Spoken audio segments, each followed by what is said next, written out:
ሰበር መረጃ ሜታ የቲክቶክ እና የዩቲዩብ ተጽዕኖ ፈጣሪዎችን ወደ ፌስቡክ ለመሳብ ወራዊ ክፍያ ማቅረቡ ተነገረ።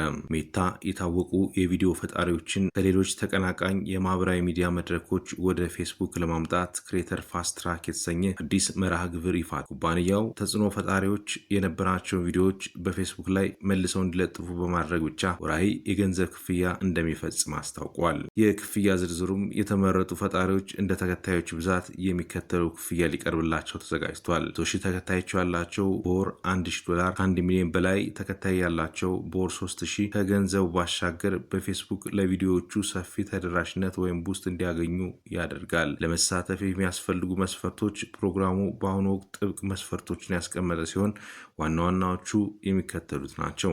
በአሜሪካ ወይም በካናዳ የሚኖሩ እድሜያቸው ከ18 ዓመት የሆናቸው በኢንስታግራም፣ ቲክቶክ ወይም ዩቲዩብ ቢያንስ 20,000 ተከታዮች ሊኖሯቸው ይገባል። ቢያንስ ለ30 ቀናት የቆየ የፌስቡክ ገጽ ያላቸውና ባለፉት 6 ወራት ውስጥ ምንም አይነት ሪልስ ያለቀቁም ባለፉት 60 ቀናት ውስጥ ቢያንስ 30,000 የቪዲዮ እይታ ያላቸው መሆን ይጠበቅባቸዋል። ይህ እርምጃ ሜታ በ2025 ለፈጣሪዎች የከፈለውን የክፍያ መጠን $3 ቢሊዮን በማድረስ የ35 በመቶ ጭማሪ ካሳየ በኋላ እየመጣ ነው። ሜታ በተለይም ቲክቶክ በአሜሪካ ውስጥ ካለበት የፖለቲካ ጫናና የሕግ እገዳ ስጋት ጋር ተያይዞ ተጽዕኖ ፈጣሪዎችን አማራጭ እንዲፈልጉ እያበረታታ ይገኛል።